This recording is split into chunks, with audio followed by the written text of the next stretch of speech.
Switzerland team. And unfortunately, this week FlyQuest was a bit of a Mbappe.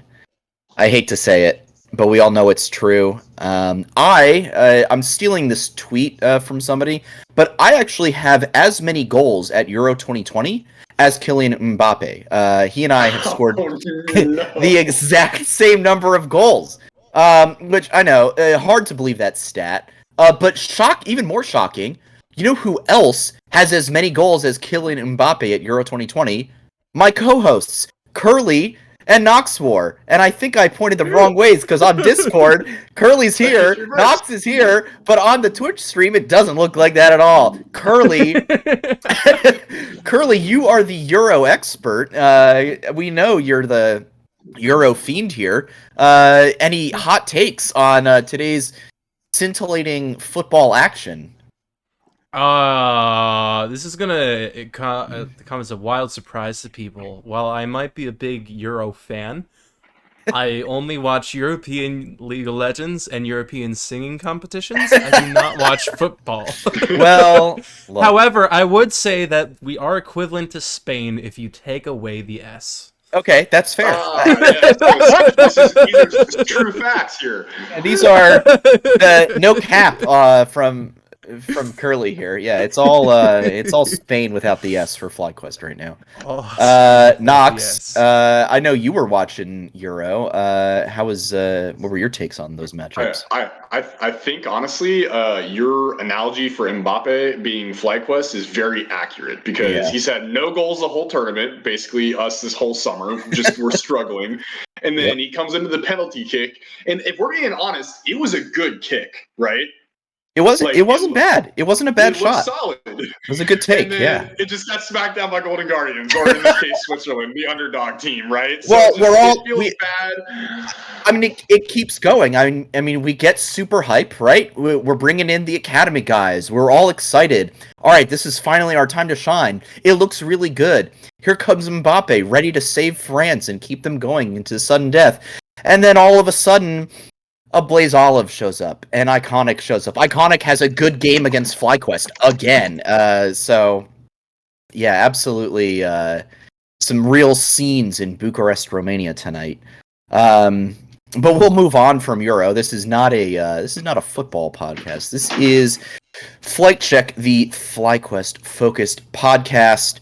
I mean, we gotta address the elephant in the room once again. Yeah, it's another 0-3 week. Yikes, fellas! Just rough. Bit of a rough one. Now, here's the difference I think between last week's 0-3 and this week's 0-3, and it's really clear, right? The academy guys got brought in for Sunday's game versus Golden Guardians, and true to FlyQuest's usual tactics, and I have to I'm not gonna flame the org for this, but this is not the first time that the org has said, like, hey, we're making some major roster changes with less than 2 hours to go before game time. And I think I saw Prime LOL on Twitter saying, like, this absolutely destroys anybody's fantasy. Now, obviously, FlyQuest is not concerned about people's fantasy games or their DFS or their has Palafox and Johnson on his rosters. Yeah, yeah. I think my opponent, actually, it worked out for my opponent because he had Johnson and he picked he picked Ezreal as his pick on Sleeper, and then Tomo proceeded to pop off on the Ezreal. So yeah. Another week. So, Curly, I'm gonna go to you first. Yeah. And I just want some general impressions, and then Nox will come to you. Just some general impressions.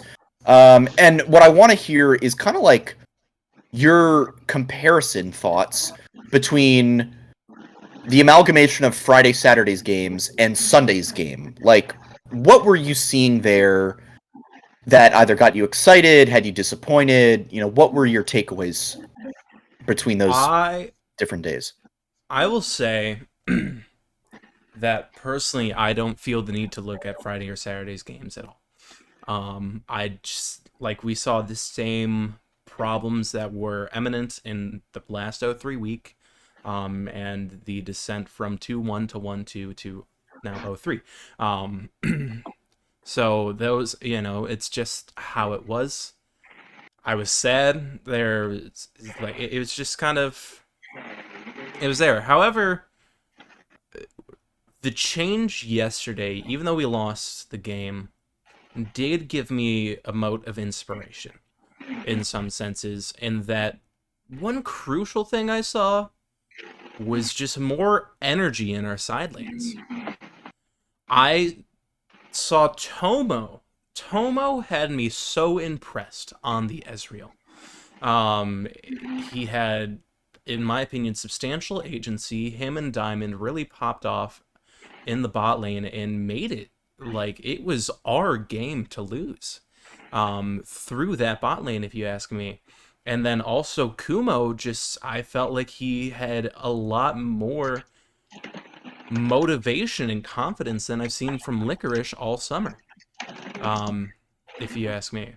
And so, even though we lost, I like yesterday did give me some hope in the long run for if we maintain this roster change. And I know in the past I was actually hesitant about roster changes. Last week I went on tangents about why you don't do that, why you shouldn't do that. And then Saturday night, I'm gonna give some candidness. I DM'd you guys after our loss to Dignitas. Yeah. Where I had done some research. And this research is not infallible. And the conclusions I got are my personal interpretation, and I am merely a fan with the podcast. I am not a professional at this point.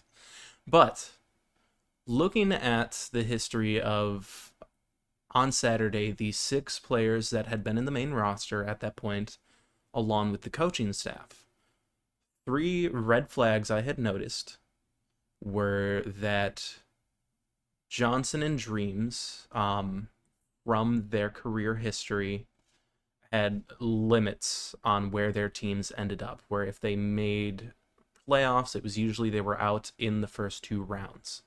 And like even Johnson with Afromu on Dignitas didn't, even though he might have, I know people say he looked good, but the team overall didn't succeed. And granted, that's, of course, teams change, so you can't focus it on a player, but if a player is consistently on these teams, it's somewhat of a red flag, in my opinion.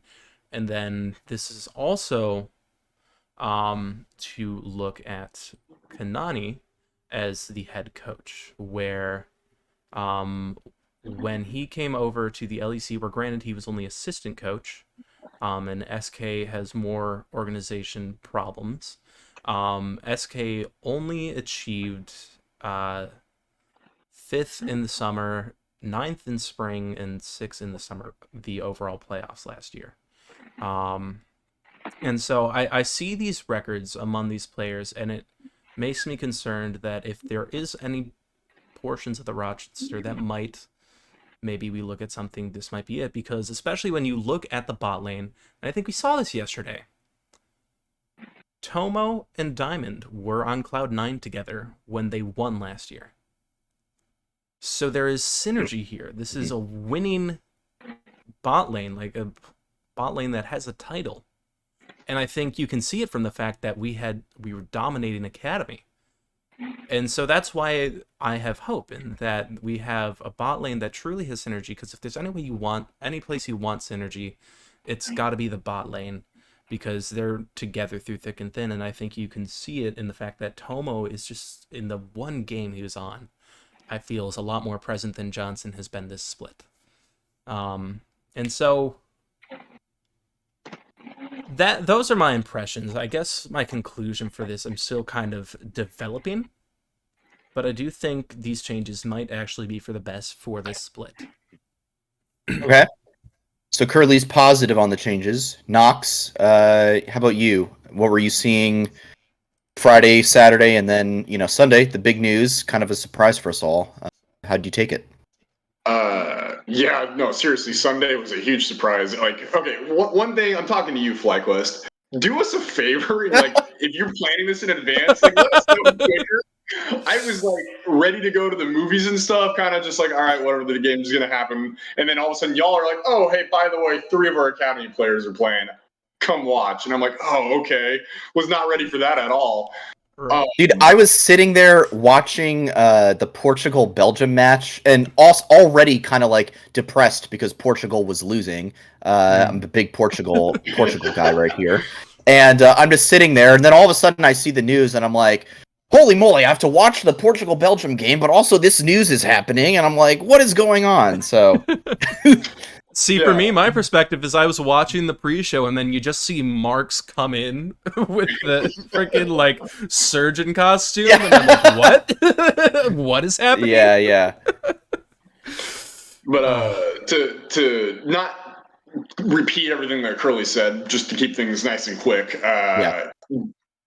Friday and Saturday kind of looked like what we've been looking like for the past couple of weeks, right? We looked kind of lost. Our individual level of play has not been looking all that good. I honestly, part of it looks like we have a lack of confidence in ourselves, and so coming into Sunday, the academy team was there, and I'm going to say it. I asked in the Oracle's Elixir Discord of whether our academy team was playing better than our main team. I think honestly, the game on Sunday showed that they are. It truly is, and we can get into details of why and what ended up happening for them to lose and whatnot. But I really do think our academy team is playing better than our main team, at least the rosters that we were having, right? And so now with this new intermixed roster of two of the main team, 3 of the academy team, I think there is actually hope, and I'm excited to talk about it. But let's not get too to details yet. Like, give your opinion too, Sandy, and we can segue into whatever you had next. Yeah, so what I was going to say there is, clearly this wasn't the full Academy roster, right? It was Kumo, Tomo, and Diamond. And Diamond, was already in the main roster at the start of spring, and for most of spring anyway. So in a weird way, it was kind of like an unbenching of Diamond and bringing him back up to the main roster, and really only, promoting Kumo and Tomo, if you want to look at it that way. And Kumo, he spent his time on EG as their starting top laner, and then really the person who is their first time like on stage was Tomo. This was Tomo's first action in LCS, and I need to pull up the tweet because it was really cool to see. I'm gonna quote it wrong, so let me get it. Oh yeah, he didn't bring home the W. This is from LOL Esports Stats, but Tomo dealt the highest damage per minute for any player in their LCS debut game at 1,300 damage per minute. That's amazing. That's insane. Now, of course, he was playing Ezreal, right? So that's a lot of poke. He was spamming those Qs out. I saw it all game long. That was really cool to see. But this is a great stat. I'm really glad that didn't get the dub, but really cool moment. Good record for him to kind of set.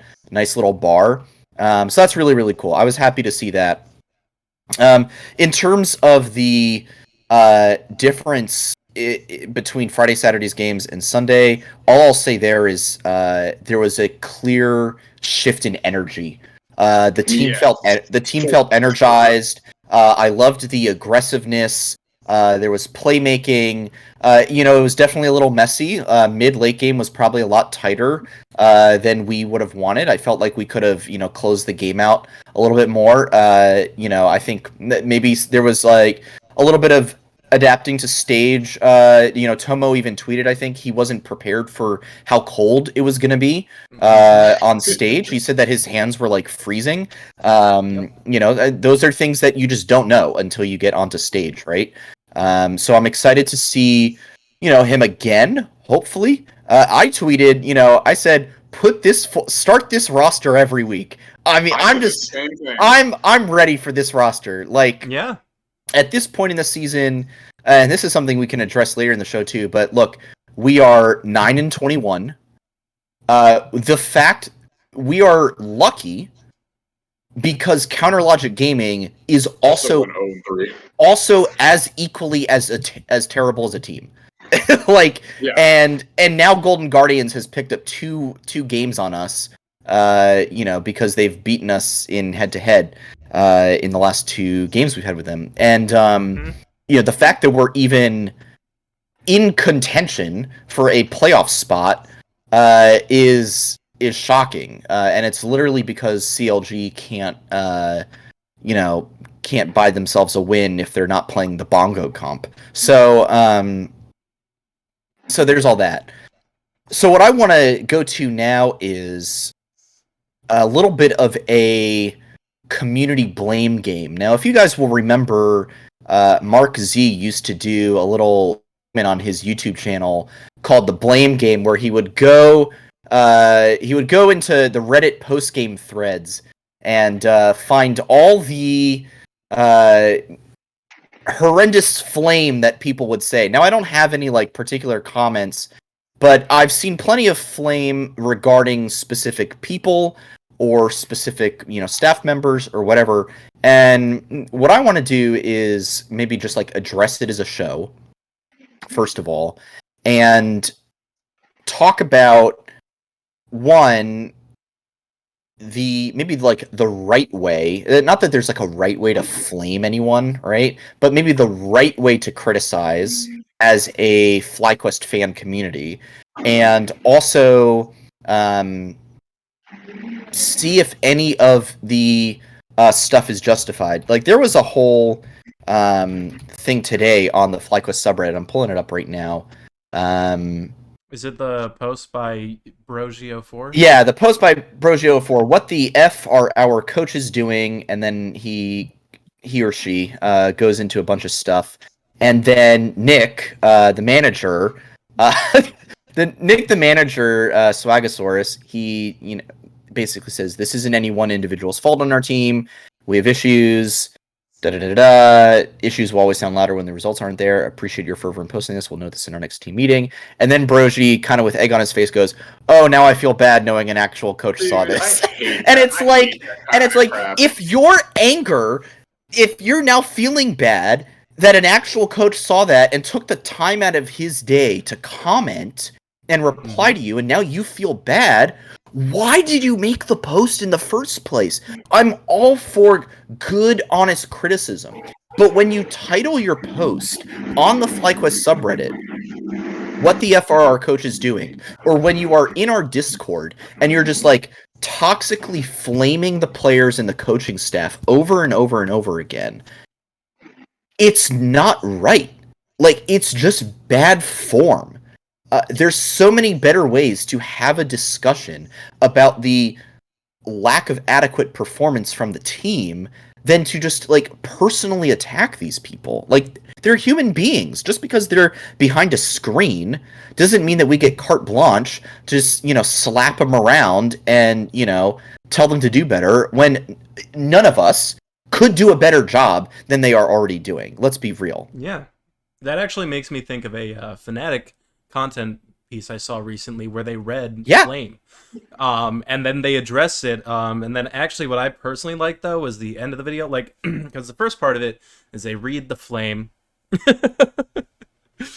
They read the Flame, and it's like they're like, oh yeah, that's very true, or like, oh man, okay, whatever, and they all read it, and then they go into a portion where I can't remember the proper title, but they have a support team dedicated to the mental health of the players and how they handle if they're getting tilted in solo queue or after matches and other things, and advice that they give their players. And they go through like a 10-minute conversation where each player talks to this one guy who's part of the team, and then they wrap it up with a message of like, hey, like, even though we're professionals, so we know we're going to get this flame, but you should still be maybe a little nicer. But what I also like, the wrap up of it is Yamato Cannon's like, also, come on, you can flame us better. That it, like, look at the it's like, that's all you've got.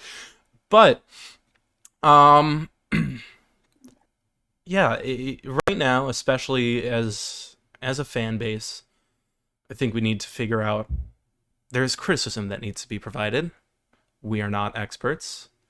However, we have everyone has their different perspectives. So if we have issues with the org, or what's a performance, we need to figure out how we can present it in the best way possible. Right.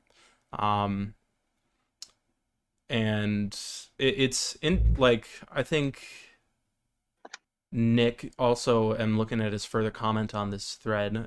He says something about how we aren't necessarily owned transparencies or explanations, but they aren't owed sympathy. So they understand that this stuff can happen. Yeah. Yeah. It's one of those things that it's frustrating to see people on the subreddit like not using their brain and just not considering who their audience is. Like people Yeah. act like, oh man, there's no way the coaches or anything read the subreddit. Like I'm pretty sure every single one of the staff members of FlyQuest checks on that subreddit. Like they see what you write, they see what you post. So I don't know. It's just I wish people, and granted, I guess I'm just complaining about fans at this point because every fan in the world for whatever team it is does this. They don't think, they just want to vent, which I get it. The guy's venting, but it's just, I don't know. It's kind of dumb when you sit there and the coach responds to you and you go, "Oh, I'm sorry." Well, the fact is, he's only sorry because the coach saw it. He's sorry because he got caught, and that bothers the crap out of me. Well, it's like when I like would do something wrong as a kid, or I'd like lie or something, and then my mom would call me out for it, and be like, "Oh, I'm sorry," and then she'd be like, "Are you sorry because you're sorry, or are you sorry because you got caught?" Yeah, it's like, well, I probably was sorry that I got caught. Let's be honest here. So. I don't think we need to spend too much time talking about I just wanted to yeah. bring that up because I think it does, we try to keep a positive attitude in the Discord. Privately, if you want to, vent to a friend or, get a little, ragey on your own time, Lord knows that Nox and I will sometimes dip into the 100 Talk Discord in order to get things off our chest that we don't necessarily want to say in the FlyQuest Discord.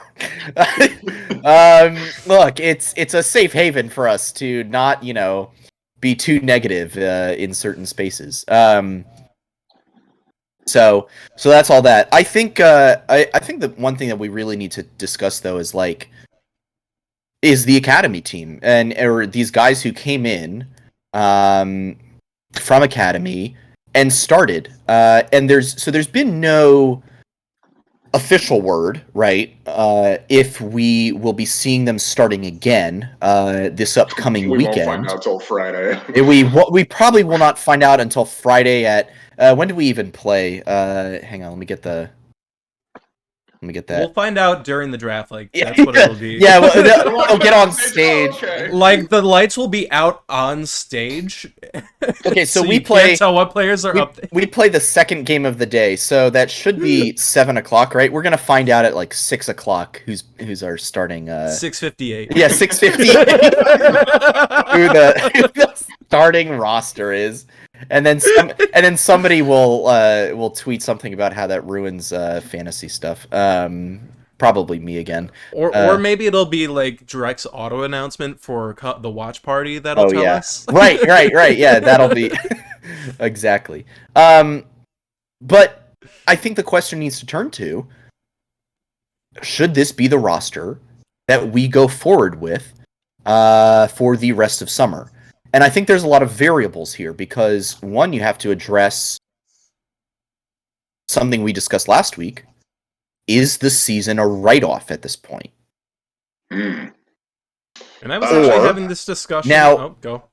Now, that's a tough variable because we are literally tied for 8th place right now with CLG. So, technically, we are in the playoff hunt.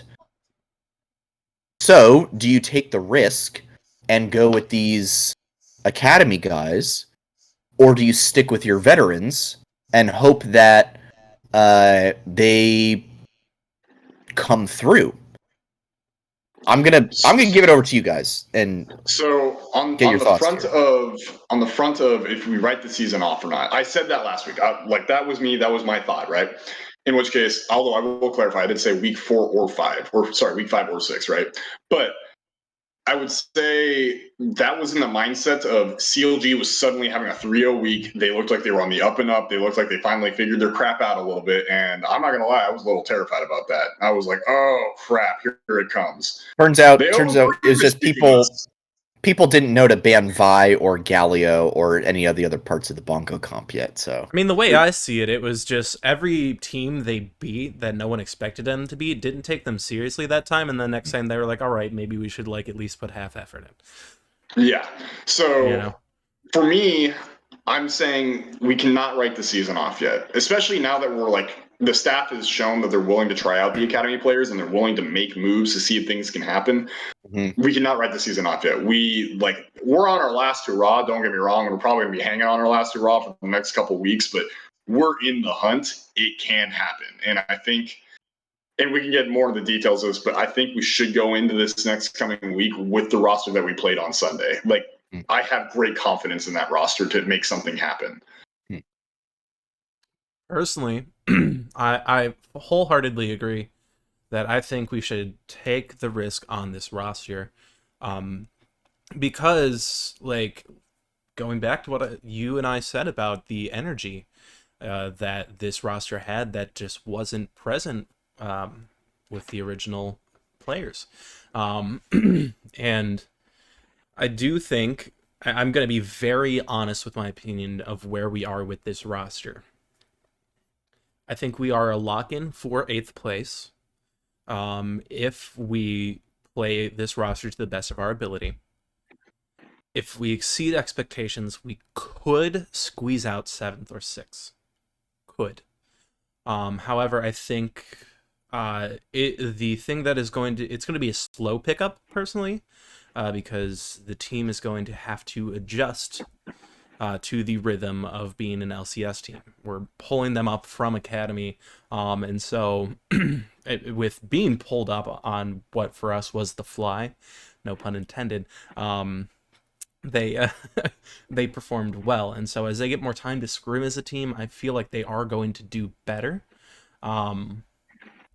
It now shifts to some of the other issues that we had highlighted last week of drafting, and ultimately I think actually what lost us the game was drafting, because there was just a point that no matter how much damage we did to the enemy team, to Golden Guardians, they had 3 beefy tank bruisers that just soaked it all up for Callista.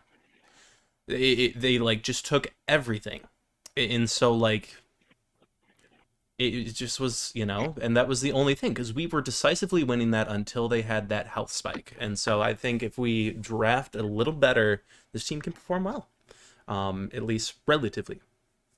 Yeah, I think that's fair. Are we going to get into Golden Guardians now?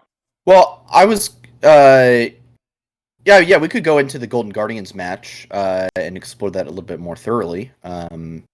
Do a little rewind of like what actually happened, not sure. how we feel about the players. Yeah, so let's let me pull up the match history there. So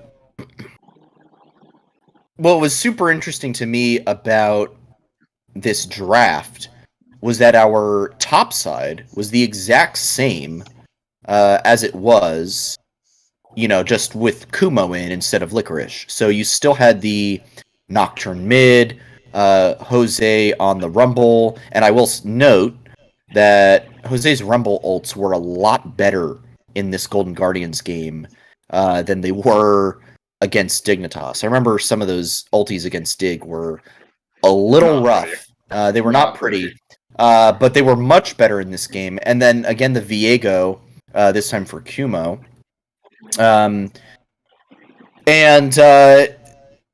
We pick all that into a bit of a different comp than we had really seen coming out from anyone. We have not played against a Callista all season, actually. That was the first game we had played against a Callista on stage, obviously. So a bit of a different look for us to be going up against. Nox, what were your thoughts on this comp? What are we trying to do here? How did we execute it? What did you see? Draft-wise, I honestly wasn't having that many issues outside of the Nocturne. I'm honestly in this meta, like I think a lot of teams are doing this right now. It's not just us.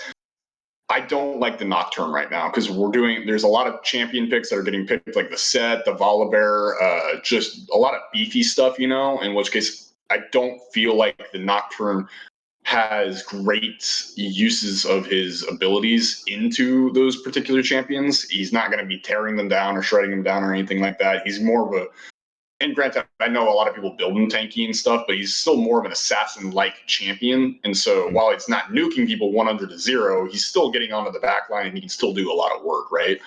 So for me, like his only real target here on the Golden Guardian side turns into the Callista itself, which has great self-heal as it is. And if you watch the draft, Golden Guardians is super smart and pairs an Alistar with it, which I'll get into this also later, is Chime was my MVP for that game. I know Blaze Olive got it, but Chime, if you go watch him through this game, was insane. He did so much work making sure Palafox, Diamond, and Kumo could not get onto Stixay. So Golden Guardians had a great counter draft, and I was not a fan of the Nocturne, which is a lot of the reasons why our fights, we were winning them in a lot of them, but it was fights that we could have cleaned up if it was some other champion outside of the Nocturne, I personally feel. And I'm sure there's arguments where it was like the Nocturne ultimate helped us not get engaged on multiple different times, especially that mid lane fight where Tomo almost got caught. That Nocturne ult saved him. But at the end of the day, I don't think the Nocturne ult's quite worth the vision denial. Yeah, Curly, any thoughts on this draft? I'd say, actually, I agree. Like, the only issue I really have with our side of the draft was Nocturne, because while it's it did work out for us, and it's a good pick, and I see it in the LEC and LCS commonly, because you don't just Nocturne ult to kill someone, you have the tactical ult of just denying them vision, so they have to be a little more careful and hesitant, and you can make a play using that, or save someone using that. And so it's not a bad pick. However, from this comp, if you ask me, is based around us being able to win within 28 minutes, which is just something we haven't done this season. Even our academy team, even on our best days, it's not. There's always that mid game. All right, we got to figure out where we are. And actually, yeah, so SMG Foodar in the chat is sort of agreeing with me that the longer the game goes on, the less impactful Nocturne is. Whereas the longer the game goes on, the more impactful Set is, in my opinion. Especially if he gets like a max level W, really hurts people and saves him so much. Yeah. There was 1,000 damage crit from Set in that game onto 3 members. Yeah, that stuff hurts, man. And that's why I use him to climb solo queue. Because it hurts. I was playing with Hammy, who has adopted the moniker of FlyQuest as his League of Legends name today. And I was actually talking about some of this stuff where the only thing I saw was Attractive. But yeah, so I would switch the Nocturne out for maybe if we could have gotten the Set first. Honestly, if we have Set in that comp, I don't see us losing to Golden Guardians at all. Like, coming close. I see us keeping that commanding lead. To do a side segue here, and we can get back into the rest of the Golden Guardians match in a moment, I do want to look at TMB's take in here. Just saying that the team is still drafting very hard to execute comps. He does think the coaches should have drafted a hard comp for the academy guys because it gives them some confidence if they can pull it off. But for now, maybe we should go with the CLG route of drafting easy comps so we can work on the glaring macro problems. So I don't know if I would necessarily categorize the CLG route as like an easy comp, but I would say that I would ask, is there some merit to looking for something a little bit more comfortable for the guys, or is this just not our meta? is that a possibility? Is this just not the meta that works for, the majority of our players, especially like our top side? I'm thinking Licorice, I'm thinking Jose. Are these just not the champs that they can, that they're comfortable on, that they can perform well on? Well, if we're under the assumption that the team that played yesterday is our main roster going forward, and not just a one-time deal. Sure. The current meta, I actually think very much favors Kumo. So Kumo, I think, is thriving in this meta, as we've seen from him in Academy, and even he did really well against Solo yesterday, if you ask me. Like, really, really well. And I think it's just the lens we look at the meta through with, I think the way we try to adapt the meta is just, like, not quite right. It's like we're putting the button-up shirt on, and then as we get towards the bottom of the shirt, we realize that we were, like, one button off. You've ever done that? You know what I'm talking about? And dude, I have to wear button-up shirts for work every single day. I know exactly what that's like. Yeah. Exactly. So it's like you get to the bottom and there's this weird crease. And so we just need to figure out how to, like, get that crease out. But what you learn after you do that a couple times and you fail, you do something a lot easier. You just start from the top button and you go down. And that way you will never miss a button going into the right hole. So, to extend this analogy, maybe we just do something that's a little easier for us to execute on. I think... Yeah, go for it. Go. I was going to ask you to, what is your definition of an easier to execute comp? And in fact, I'm going to, I'll read chat here in a second. But TMB, what is your idea of a easy to execute comp? And I'll read it out on stream for people here in a little bit. All right. Well, while we wait for him, let me look at something. Okay, so I know we hate the Jose on Xin Zhao, but let me pull up. I only hit the Xin Zhao into Rumble. Okay. That clear. I'm going to. So, all right. Here's an interesting comp, and I'm gonna pander to our folks from the 100 Thieves side of the fandom. But looking at one of 100 Thieves' drafts from this past weekend, it's Gnar, Rumble, Lucian, Kaisa set. And you could do some other things in there instead of the set. As you could do the Nautilus, something else like that. They've also had Gnar, Rumble, Oriana, Kaisa, Leona. That just seems like a much more straightforward comp to me than some of the other stuff we've done. I don't know if TMB has... There he is. Okay, it's in there. So TMB, for people listening, says his idea of a easy to execute comp would be a front to back comp that just focuses on setting up and taking objectives instead of looking for flank angles and trying complicated split fights. So, yeah. I don't disagree with that. Yeah, I don't disagree with that either. I think it's probably maybe a little slower, maybe a little more boring, but honestly, maybe boring is what's needed. Yeah.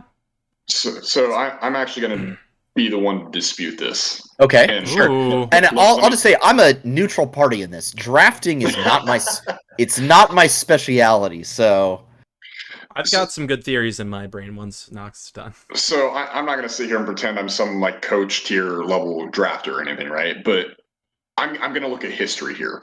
And if you go look at the history of the Academy players and their play this year, they've had multiple games where they play the map, and you can go check our old VODs. We said this multiple times. They play the map extremely well. They can play 1-3-1 very well. They tear you apart. They make you go across different parts of the map to try and react to different things. And that's when the other side of the map goes and does their thing.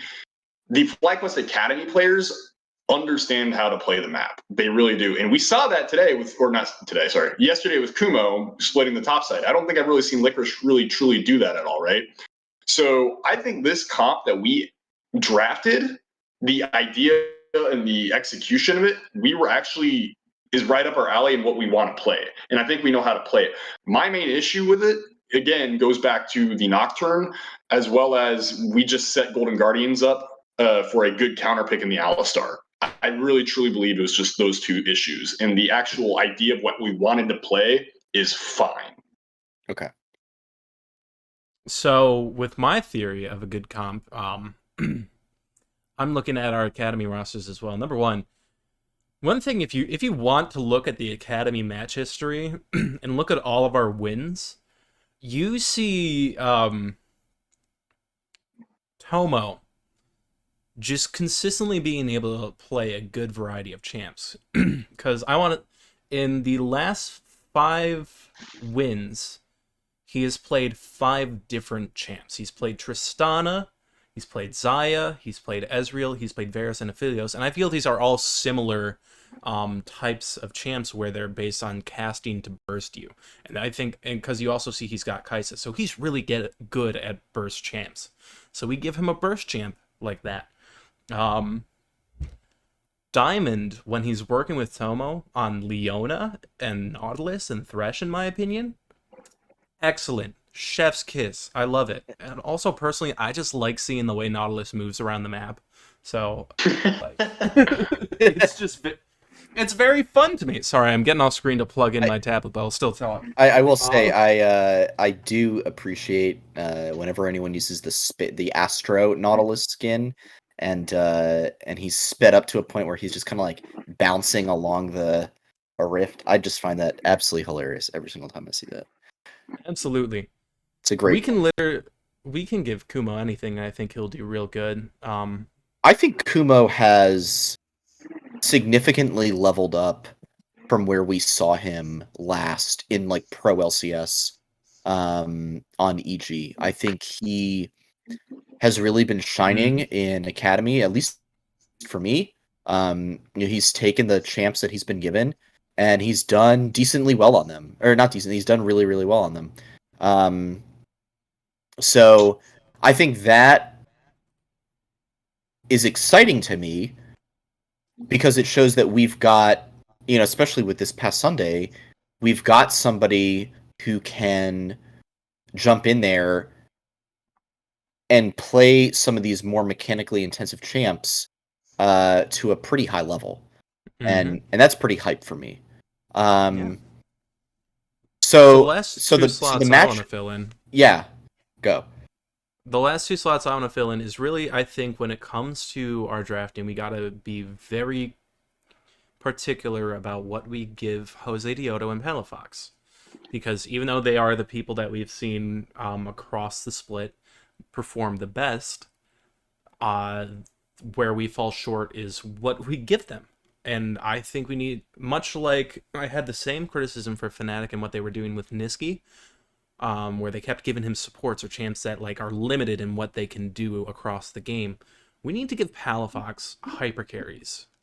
Give him a Kali, give him Silas, give him Lucian, like stuff where he can do really well and impact the map more than just like a Karma and like bringing a jungler into the mid lane. Because it's not that he can't do it, it's just he's not able to thrive as well, in my opinion. Well, I'd love to give him Silas, truly. The problem is that LCS teams have realized that he's really good on it, and they are banning it a lot.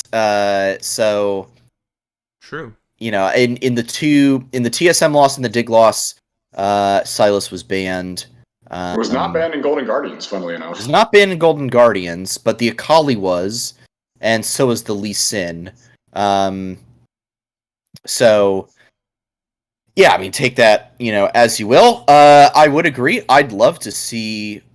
I don't see a single game of Lucian for Palafox at least in pro play. I don't know about solo queue. I mean, it's basically Silas, Akali. You had one LeBlanc game that was not great. You had a Karma game. Viego, Zoe. So it's not like there's no issue with champion pool. I think Palafox has a pretty good champion pool. I'm not really confirmed there. Yeah, he's fine there. Yeah, so I think he's got a lot, but I do agree that he has been looking like our best player. And in my opinion, the drafts should be focused on giving him a champion that he can lead the game on, that he can carry the game on.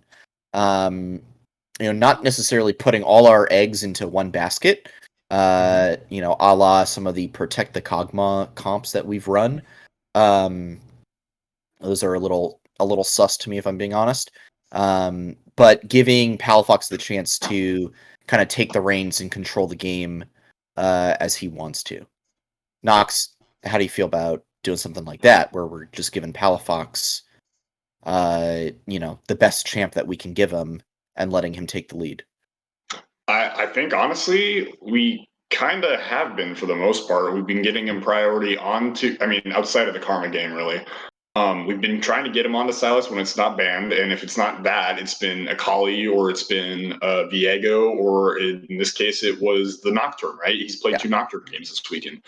All of these, and this kind of goes back to right before the split began. I was like, man, I really think this is the mid lane meta for Palafox. I think he's going to look good, because we can all agree that back in spring when it was control mages, he looked rather meh, right?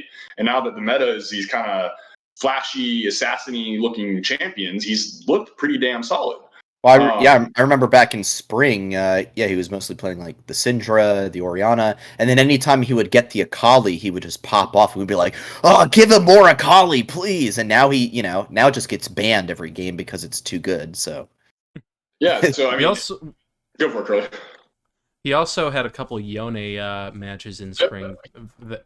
And actually, every time we gave him Yone in spring, we won. So that's a pretty cool statistic. So, right there. what we need is Yone to get buffed again, and we might see a little bit of that going on. I want to see him on set this weekend if we can give him set. That'd be interesting. It's less of a carry champ though, and a bit more of I don't think it's really his style. I think it could be good for the team, but I don't think it's his style of champ. True. I'd be excited to see whoever's playing support play set. That could be fun. That'd be interesting. Knox, so give your take. Remind me, what was the take again? Or what was the question? It was just basically about what was it about? Theory 101. Giving Palafox, more agency, letting him take the reins with whatever champ we give him.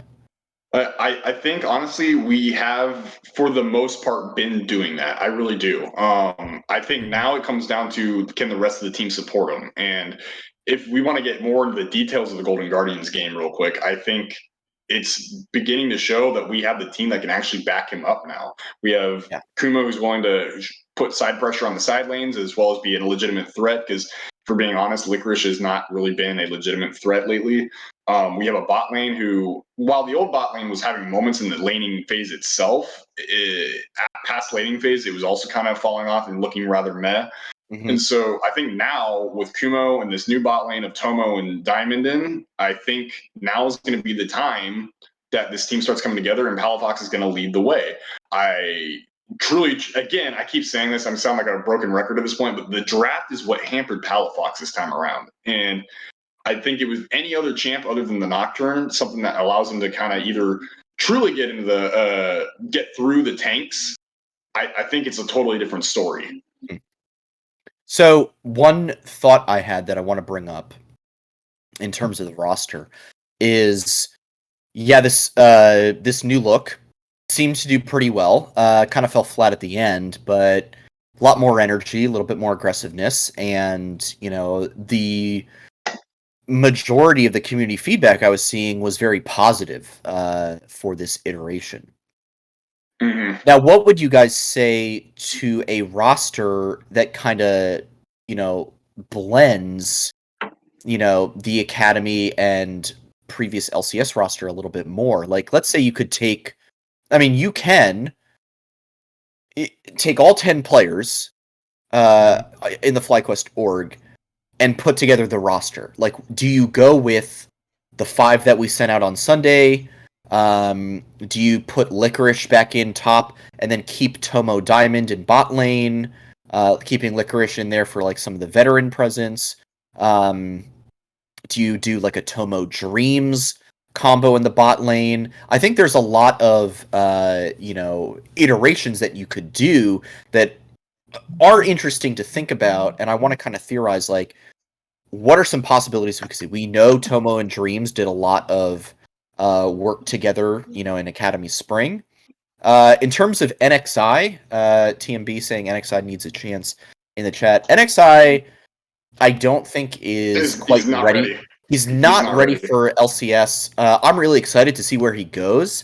And I think I've said this on the show before. I think there's a good chance he is LCS ready sometime next season. Not necessarily at the start, but I could see him coming through somewhere on some team, midway through next season or 2023. He just needs a little bit more time. But there's a few different iterations that this roster could look at. Curly, I mean, if you were to put together the bot lane or put together, a 5-man roster here, how would you approach it? So, how I would approach it from the 10 players we've got for the LCS, I'd put in the roster we had yesterday. Personally, one thing I want to if we go back to when we were talking about Academy because of the timing that we made this and we were focusing on Proving Grounds and all that stuff, and when we had finished Proving Grounds, what I said I wanted to see from Kumo came to fruition. I said I wanted to see him have more presence. I said I wanted to see him be more aggressive and confident, and he did that. Whereas I said I want Licorice to have some good time in the hyperbolic time changer, or Chamber? time chamber. Sorry, yeah. time, yeah. And I was like, I want him to be able to train well in the off season and come back. And he did that on Gwen, which was a fallacy. It was a fallacy because it was a champ rather than the player. If you want me to be honest, and so top lane, I'm definitely keeping it that way, and then bot lane. I also want to take it back to other quotes I previously said. I said that I thought it's like when you have the pasta that's a little cold in the middle in the microwave and you just need to throw it back in there for the extra minute. I was wrong. It wasn't a whole minute. You just needed about 30 seconds. And you needed to remember to put the sauce on. Tomo is the sauce.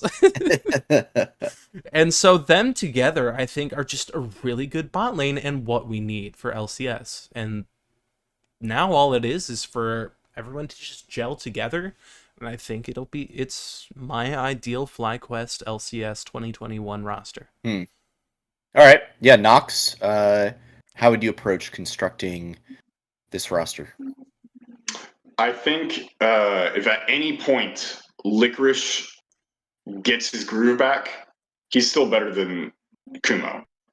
For the time being, though, it's looking like Kumo is just playing solid and he's looking like he's doing his thing. And Licorice is a little lost right now. So at least until Licorice is back up to the standard of what he used to be, I want to see Kumo playing. As we said earlier, I don't think NXI is ready yet, and I'm not I've been honest. I'm not the biggest fan of Jose Deodo right now. He's not looking that great, but at the end of the day, I think he's still more experienced than NXI, and I think he can still produce more positivity and agency for the team than NXI currently can. At least against other LCS level junglers, I think he can hold his ground better, I should say. So for the time being, I'd like to continue seeing Jose Deodo. Palafox has been the main leading point for this team. I don't want to see him going anywhere. My only worry is if at any point Riot decides to change the meta back to control mages, maybe you see triple make an appearance. But for the time being, as long as the control mages are kind of on the outs, Palafox needs to stay in. He's been the main leader for this team, and I want to continue seeing him improve and honestly show what he's made of. And then as for the bot lane, Johnson has also not really been impressing me all that much, and I think Tomo had a really standout game, and I've also been a huge advocate for Tomo in the academy scene. So for the time being, I'd like to continue seeing Tomo. And then, frankly, Diamond looked good yesterday, right? However, I want to see more games because obviously we have the whole sample size of spring where he was having some really bad games as well. And frankly, I'm gonna leave it up to Tomo, whatever he feels comfortable with, because he's played with both supports now, right? So he can play with both, whatever he's more comfortable with. That's the support that I want to see him playing with. So if it happens to be Diamond, cool. If it happens to be Dreams, cool. Whatever he's more comfortable with. And I'm frozen again. God dang it. No, you're still. I can hear you. All right, you're back. You're back in video. Now that the tangent is over, it's like there's just so much data in your voice that Discord's like, all right. I can't handle it. I need to shut him down. Can't let him do it. No, that was really, really good. I think my approach would be a little bit of a mix of what we had. Especially, I would actually take it on a week-by-week basis. So, and this will help us transition actually into the upcoming weekend, which is going to be a tough one, folks. Don't say I did not tell you, because I'm telling you right now, prepare your hearts for a little more break. It's going to be rough. Evil Geniuses, 100 Thieves, and Team Liquid. Now, when I look at all three of those teams, except for maybe Team Liquid, well, no, wait. Oh, no. Alfari's back this week. So, yes, when I look at all three of those teams... Okay, Alfari is supposed to be back this week. So, if that goes according to plan, when I think of those three teams, all three have insane top laners. You've got Impact, you've got Someday, and you've got assuming Alfari. If not, I would still say Jenkins has been a standout. He actually helped me win my fantasy matchup last week. Picking Akali for him really paid off. Let me just say that. So I would prefer, at least for this week, to leave Licorice in. And the roster I would go with is Licorice, Jose, Palafox, Tomo, Dreams. That is the roster I would go with. Wow. So I'm sure that seems a little controversial. But I think right now Tomo's a more exciting player for me. Like I said, he and Dreams already have previous experience together as a bot duo. And I think I'm sounding super optimistic here, but I think you need somebody like Licorice in that solo lane versus those guys up there. Like, this is a matchup. These are just tough matchups. And I'm not sure that I want to throw Kumo in against them just yet. I do. I 100% do. I think you're doing my boy Kumo dirty. I'm going to side with Curly here. I think you're doing Kumo dirty here. I think he can handle his. Sorry, man. I think he can handle himself. All right, yeah. Kumo, like, let's see. Let's look at who we got coming up this weekend. So, yeah, EG. Impact, I think that's going to be a real good test for Kumo if he does it. Someday, if the 100 or Papa Smithy, I know we saw him in the chat. If he's still around, can you just tell Reaper to give him Lee Sin? Sorry, that might be a little too flamey. No, I'm kidding. That'll be also a good challenge. And then Alfari, if he is back in, if he can take on these guys, I think he's still got a good shot. I'm not saying like we win these matches. I'm saying he might have a better shot, especially just he seems to have more motivation and energy than Licorice does right now. I don't know what is going. I personally, so this is going to be a little bit of a sidetrack because I haven't been able to figure out how to smoothly introduce this. One thing I'm concerned about is the mentality of some of our players, the mental fortitude. Like, if you look just at some of the interviews and all that stuff, I don't know how to describe it other than tired. I was going to use the phrase checked out. Yeah, checked out. Like, Licorice seems tired and checked out. Johnson seems checked out. Dreams, like, it's trying, but like, it's just they don't I mean, seem like they're all too motivated. I remember right now. seeing I Will Dominate's tweet about, if you look at the pro view, if the game, it might have been the dig game that he was talking It was about. the Where he dig game. basically says that, like, no one is doing timers in chat. Dreams is the only one doing any pings. Yeah. And it's just like, woo, that is not good. Like, No, and I had watched that pro view, and I know what he was talking about. yeah, it's just like, that is not a good sign. If you're not actively keeping up with your, sums timers, if you're not actively pinging, even if you're behind, you still should be keeping track of these things and pinging and doing all sorts of stuff. Unless it's like that C9 game that we had where we got, turbo stomped in 22 minutes. Where you just start having fun. Yeah, where you're like, at the end, you're just kind of like laughing. And look, I get that. Like, at some point, you just kind of got to laugh about, some of those losses. But, a game like the dig game, you got to keep your head in it. You can't just check out. And it felt like that's exactly what happened. Yeah, and so I'm concerned for the mental health of some of our players, and I think that's a bigger part of what's holding them back. And that's another reason I would keep Kumo in. Kumo is clearly inspired from like the way he's been stomping in Academy, and so he's bringing that fire with him into the LCS. Yeah. Whereas if I want to be honest, I think with Licorice, I don't think he's still properly dealt with leaving C9. I don't think he's like fully gotten over that, and I don't know what it is. Yeah. And so I just want these players to be okay, because a crucial part of being able to perform is to be at the very basic in good health. Yeah. And absolutely. It's similar to why Santorin is out, because his health isn't necessarily mental. Right. It's straight up physical, but Alfari is out because of, or at least according to Team Liquid's disclosure, it was some mental stuff, which is why he got benched. Right. I think they said, like, there's family issues and family issues. And I'm sure that leads to, its own set of problems. And, if he is back this weekend and things are resolved, that's great. I'm looking forward to seeing him play, even if it is against us. I think Alfari is one of the best players in LCS. I'm looking forward to getting him back on the stage once he is recovered. So, all right. You know what? You've kind of convinced me there. I think I still want to keep Dreams in at support. But I'm good with Kumo and Tomo coming in at top in ADC. I think that's where I would leave it for now.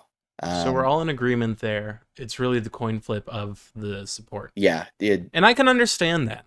Yeah, personally. for sure. I can understand. I feel like they both have merit. If we want to talk about roster changes, I feel like they bring different qualities, so it's more of a side grade. So I guess it's based on what qualities you need in each matchup. Yeah. No, I agree.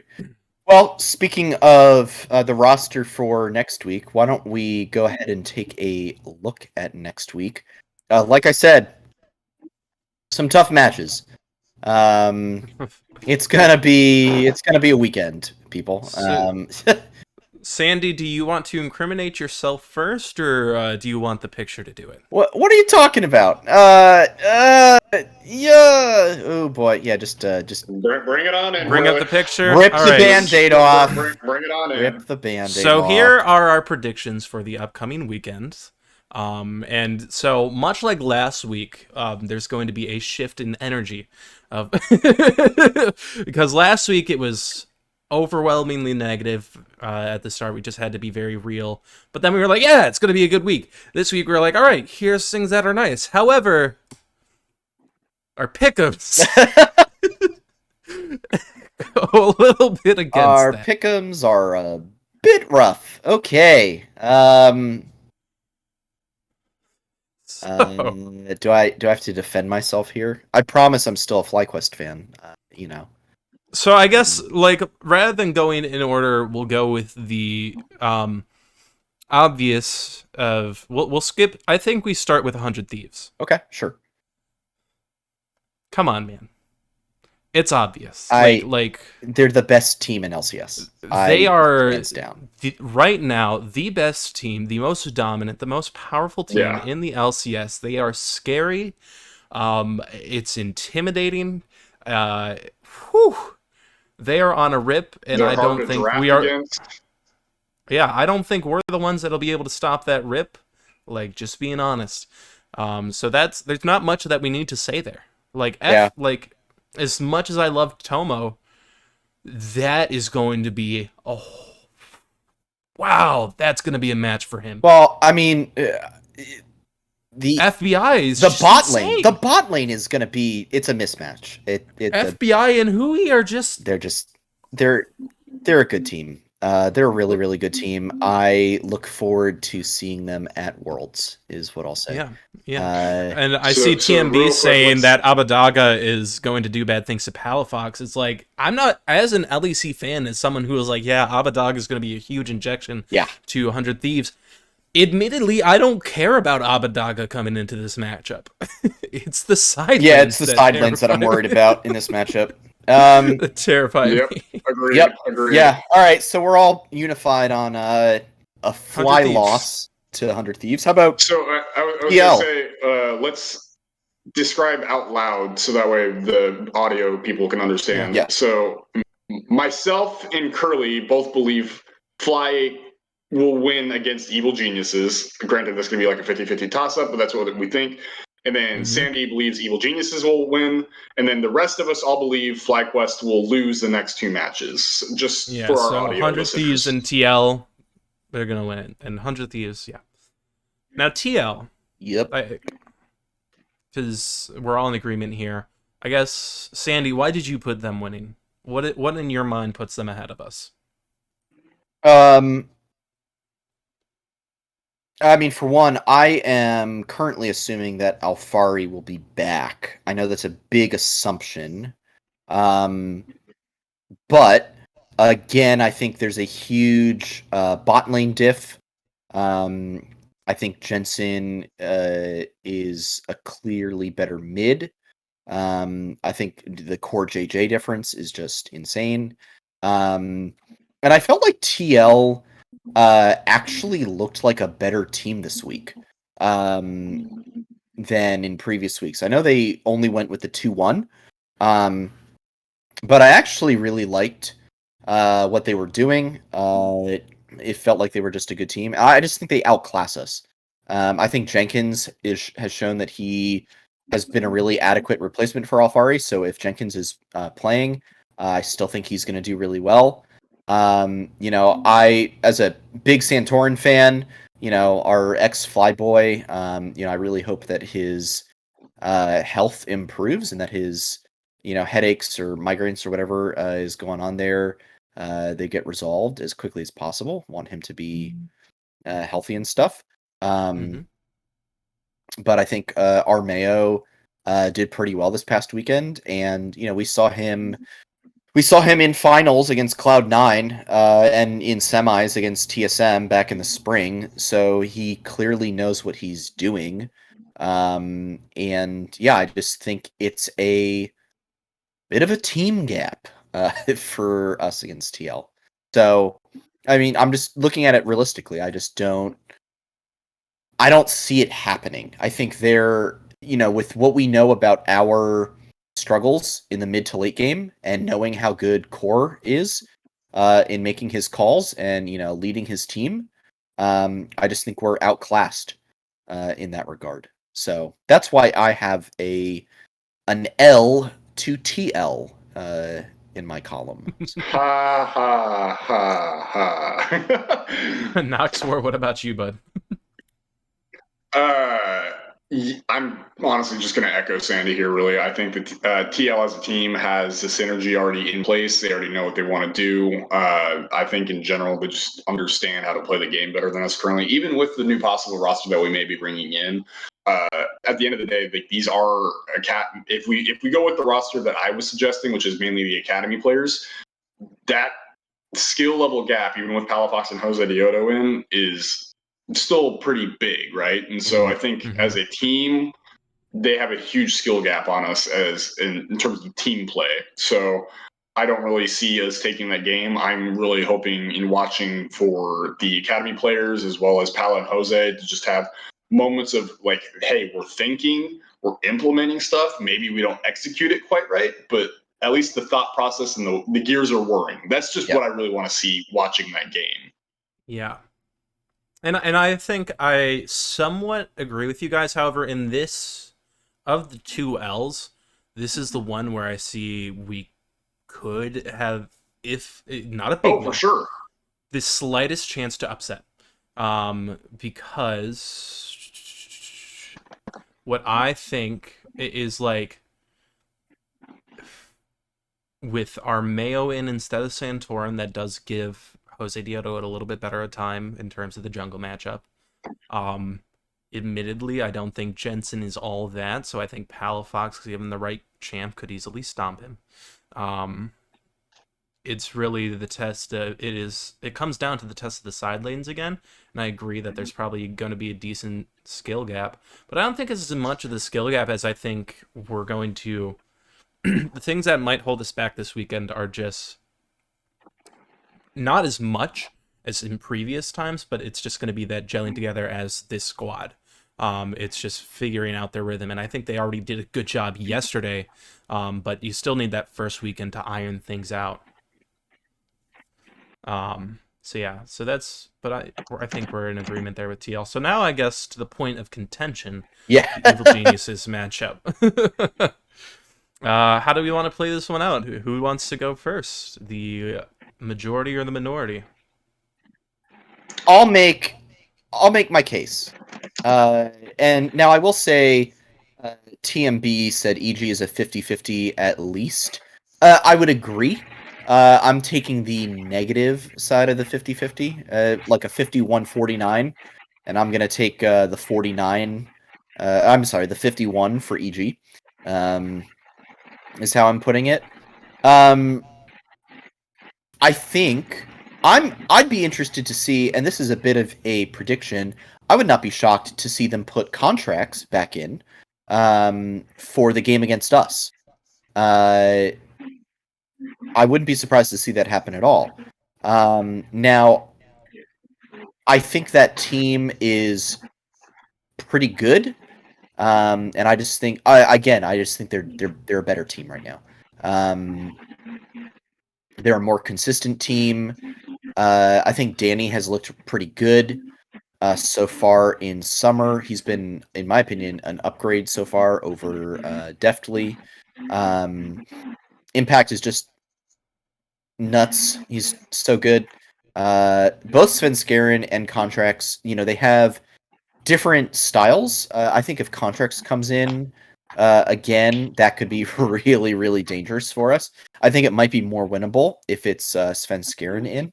But Contracts is just such an aggressive, strong jungler right now. Wouldn't be shocked to see him getting an LCS spot, sometime next year. So for me right now, I just don't. It's just a lack of confidence, I think, in the team. Until they can show me that they can win, I'm just not going to be feeling it. And I know that's very results based, which I love to rag on, but I am going to use some results based analysis here. We're not winning, and I don't think we're going to start winning, especially not this weekend. So, all right, so Knoxmore. I'm actually. I was going to say, I'm going to take the positive 50-50. Don't get me wrong, it's still 50-50. It can go either way. But here's why I want to take the positive side for this. A, I like FlyQuest, so I want to cheer for them, and therefore I'm going to pick them.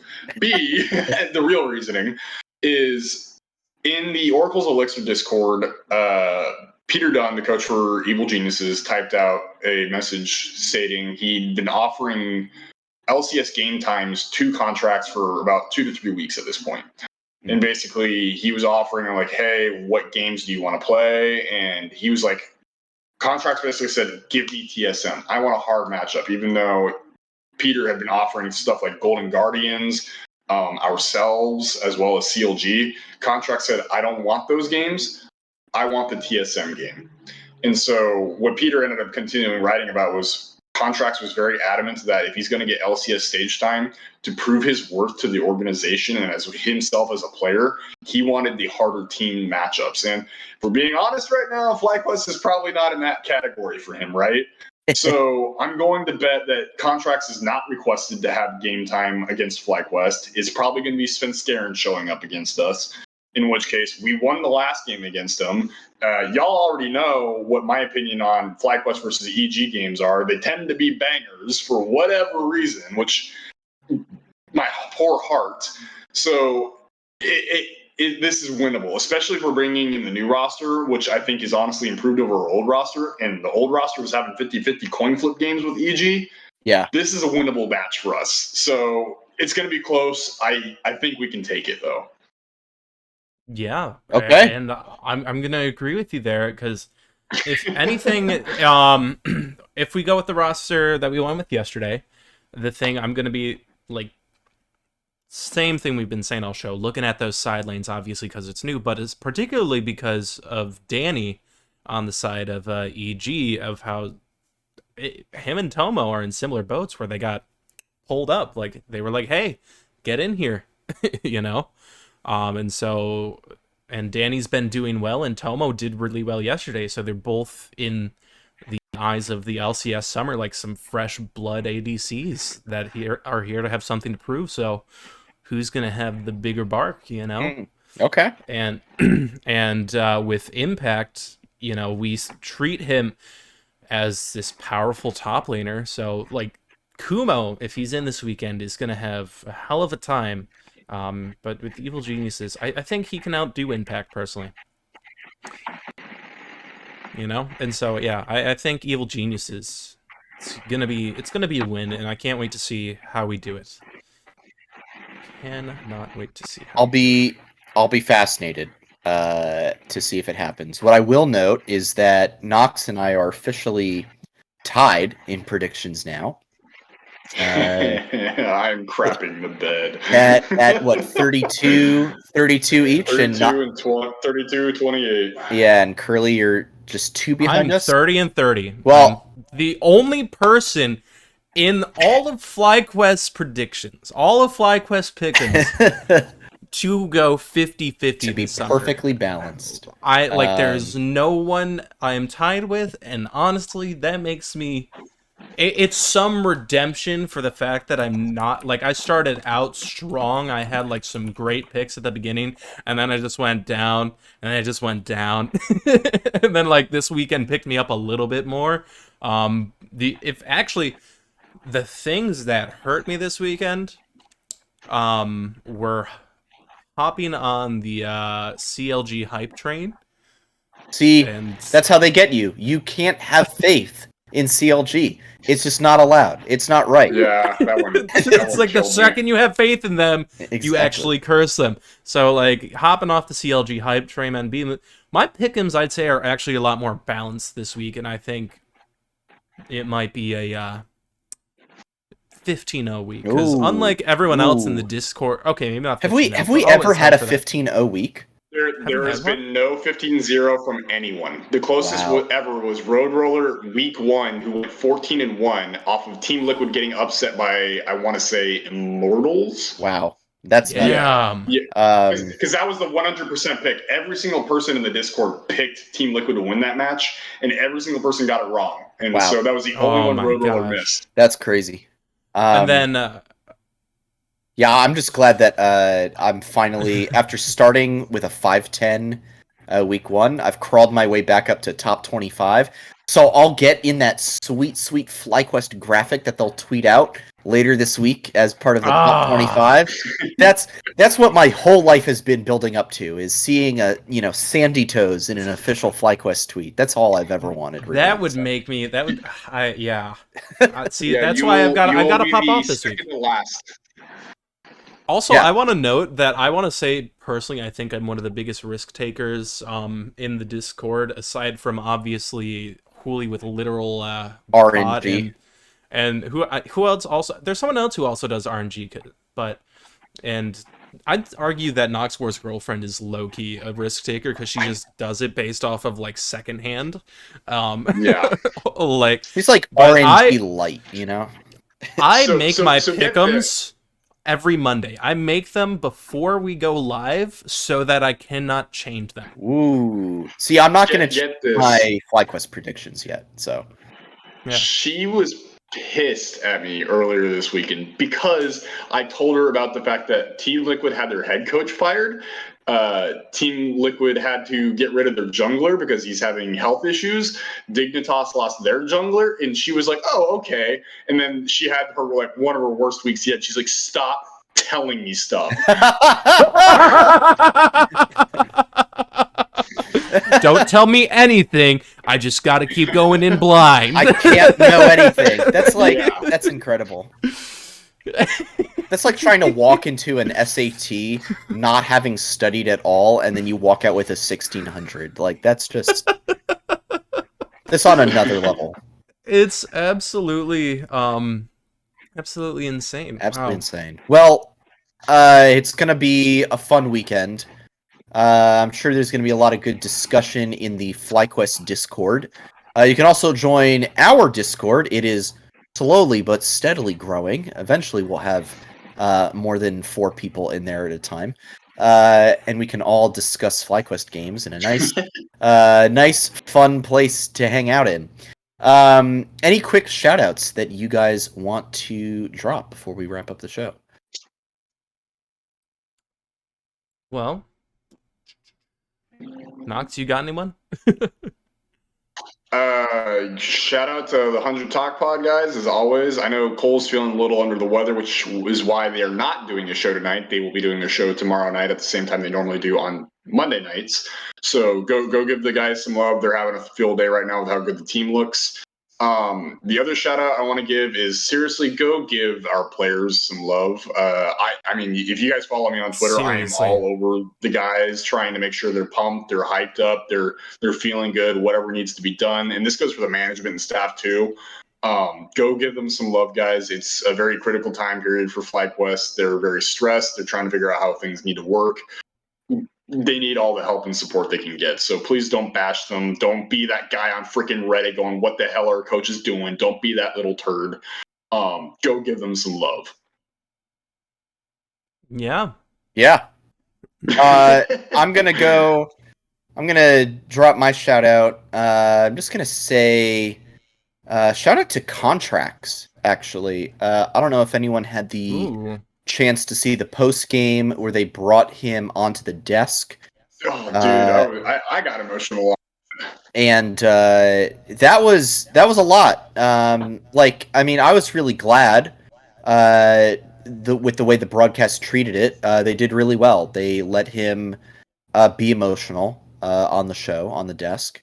And you can see how much it means to a player to grind his way back up into this league.